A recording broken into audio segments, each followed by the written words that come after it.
ভগবান আমাকে কোন পাপের সাজা দিল? ওদের কেন নিল আমাকে রেখে? এখন এতটুকু মেয়েকে তুমি একা করে দিলে, দুজনের একজনকে নিতে। দাদা বাবা মাকে কেন আগুনে পুড়িয়ে দিল? আমরা এখন কাকে বাবা মা বলে ডাকবো? নন্দিনী শিলা ও পিয়ালের একমাত্র মেয়ে। নৌকা ডুবে বাবা মা মারা গেছে। এখন নন্দিনীর দাদা ছাড়া আর কেউ নেই। দাদা বয়স্ক মানুষ। গ্রামের উত্তর কোণায় নন্দিনীর ঘর, আর দক্ষিণ কোণায় থাকে গগন, চাচাতো ভাই। লোভী ভীষণ।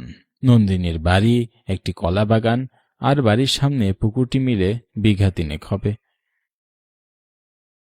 আজ থেকে আমাকে বাবা মা বলে ডাকবে, আমি তো সবকিছু। অনেক হলো, এবার বাড়ি চলো। আর কত চিতার আগুন পোহাবো? তোর ভালো না লাগলে তুই চলে যা। নন্দিনী, চল বাড়ি যাই। না, আমি বাড়ি যাব না। আমি বাবা মার কাছে থাকবো। থাক, আগুন পোহা, আমি চললাম। যাবি যখন যা, গিয়ে তো নেশাই করবি, তাস খেলবি। প্রয়োজন হলে তো তাই করব। রেগে গেছে মেয়েকে, শেষে দেখা যাবে আমার ঘরে এসেই পড়বে। তোর বাবা মা যখন মরে গিয়েছিল তখন কার কাছে রেখে গিয়েছিল? একটু বড় হয়ে বিয়ে করে আলাদা হয়ে খুব বাহাদুরি করছিস। অত কিছু বুঝি না। আমি নন্দিনী কোনো দায়িত্ব নিতে পারবো না। আমি এখনো বেঁচে আছি, ওকে নিয়ে তোর কোনো চিন্তা ভাবনা করতে হবে না। তুমি আর কতদিন বাঁচবে? শেষে দেখা যাবে আপদ আমার ঘরে এসেই পড়ছে। দূর হ ছাড়া, আমার ছেলে আর বৌমার চিতা জ্বলছে। কই আমাকে আর বাচ্চা মেয়েটাকে একটু সান্ত্বনা দিবি? যখন তোর দুর্দিন ছিল তখন আমি তোকে মানুষ করেছি, তেমনি ওকেও মানুষ করব। তাই যেন হয়।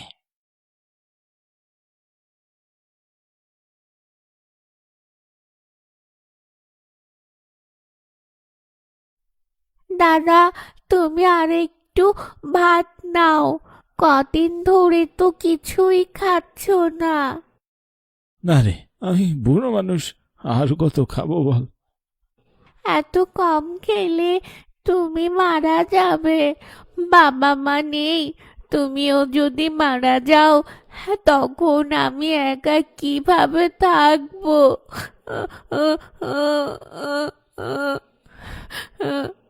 শরীরটা তেমন সুবিধার মনে হচ্ছে না, এই চিন্তাই ভালো নেই। তোর তো আর তিনকুলে কেউ নেই, থাকার মধ্যে চাচাতো ভাই গগন সাক্ষাৎ জম। ভগবান যেন হায়াত দেন, আজকে যদি তোর বাবা থাকতো। ভগবান কেন আমাকে নিলেন না? আরে দাদা ভাই, অমন কথা বলতে নেই। ভগবান কাউকে নিলে গগনকে যেন নিয়ে যায়।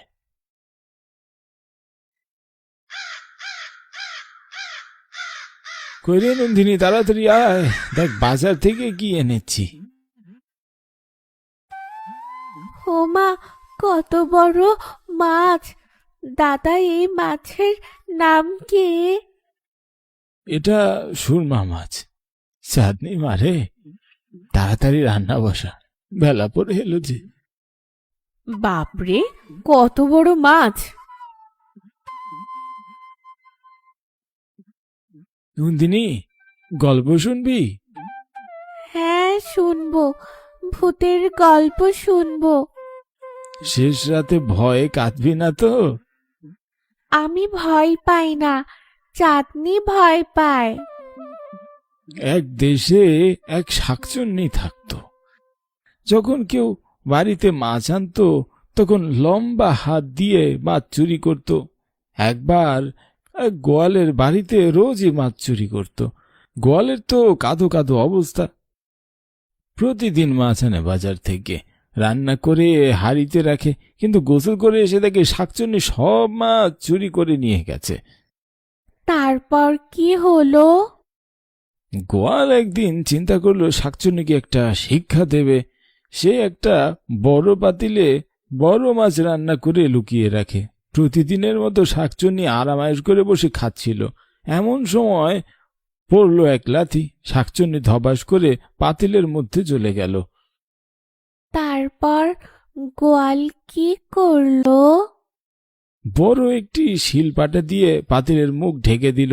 তারপর খড়কুটো দিয়ে রান্নাঘরে আগুন জ্বালিয়ে দিল। আরে, শাকচুন্নিটা শেষে মারা গেল।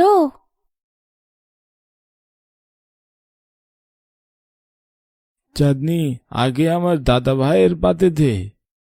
না, মাছের মাথাটা আমার দাদার পাতে দাও। চাঁদনি, বস মা, একসাথে খা। আমার অনেক কাজ পড়ে আছে, কাজ শেষ করে খাবো।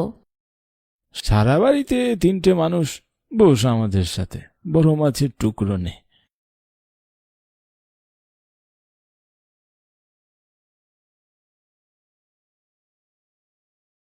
বাহ, সবাইকে মিলে এত ভালো বড় মাছ খাওয়াচ্ছ। বলি, তোমার তো একটা নাতিও আছে, তার প্রতিও তো তোমার কর্তব্য আছে নাকি? রাজভোগ শুধু ওকেই খাওয়ায়? ভাইয়া বস। চাঁদনি আপু, ভাইয়াকে মাছ দাও। বস ভাই, একসাথে দুটো খাই। ওকেও খাওয়াও, তোমার বংশ উদ্ধার করতে হবে তো, বংশের বাতি তো ওই। ছোট্ট একটা এতিম মেয়ে, তাকেও নিয়ে তোরে তো হিংসে, তুই এত নিচে নেমে গেছিস। চাঁদনি, ভাত কার বাড়ছিস? এটা অনাথ আশ্রম, এখানে এতিম মিসকিনদের ভাত খাওয়ানো হয়। আমি চললাম। যা, তোর মতো নেশা করে থেকে এর থেকে আর কি বেশি আশা করা যায়।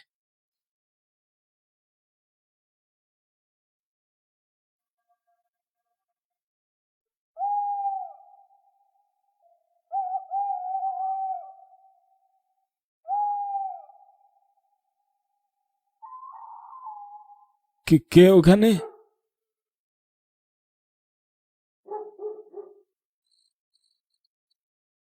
কে আবার? আমি, তোমার বংশের বাতি। এখানে কি মরতে এসেছিস? না, তোকে মারতে এসেছি, তারপর তোর আদরের নাতিকে মারবো। ভাগ এখান থেকে, থানায় তোর নামে চিঠি করব। বাঁচলে তো করবি রে বুড়ো। তুই আমার গায়ে চুরি বসালি? আজ তোর গায়ে, কাল তোর নাতির গায়ে। সব সম্পত্তি আমার।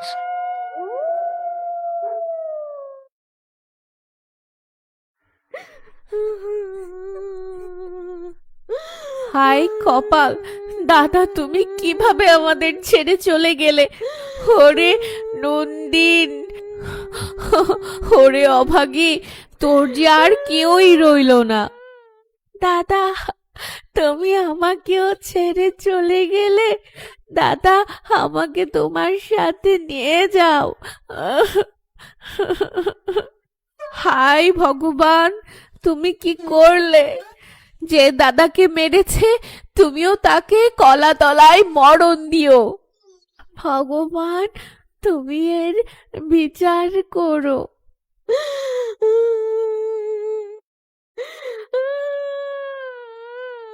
দাদা, তুমি আমাকে রেখে কিভাবে চলে গেলে?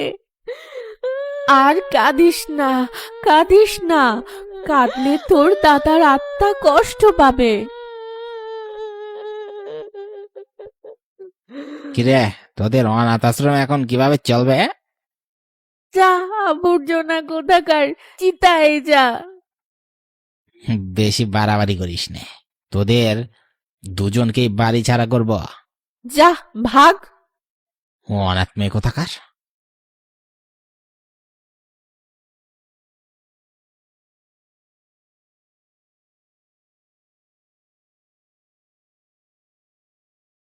কিরে গগন, আমাকে তো মেরেই ফেলেছিস, এখন নন্দিনীর জন্য বসে আছিস?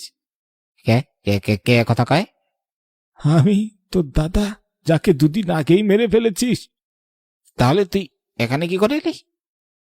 তোকে আমার কাছে আসতে হবে।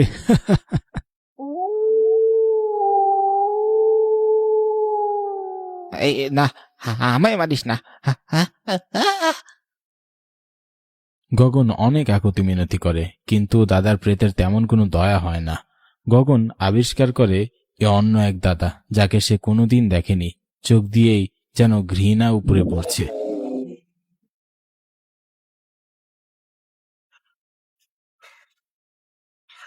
প্রাণপণে দৌড়াতে থাকে, কিন্তু দৌড়ে এসে তার দাদার কাছে পৌঁছে।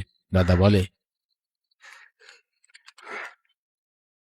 দেখ, মরতে কেমন লাগে। আমি সেদিন কত করে বললাম আমায় মারিস না। ছোট একটা বাচ্চা মেয়ে, তার সম্পত্তির জন্য আমায় মেরে ফেললি। আমি আমি শুধু ওর জন্য বাঁচতে চেয়েছিলাম।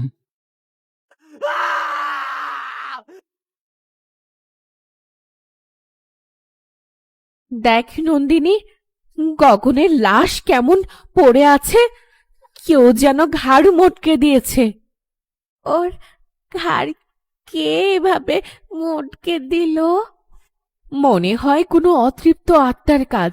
গ্রামের সবাইকে যে ডাকতে হবে। তুমি দাঁড়াও, আমি গিয়ে ডেকে নিয়ে আসি। আমি একা থাকতে পারবো না, এক কাজ করি, হরনন্দন কাকাকে মোবাইল করি। তাই করো, যত তাড়াতাড়ি সম্ভব আবর্জনা বিদেয় করি।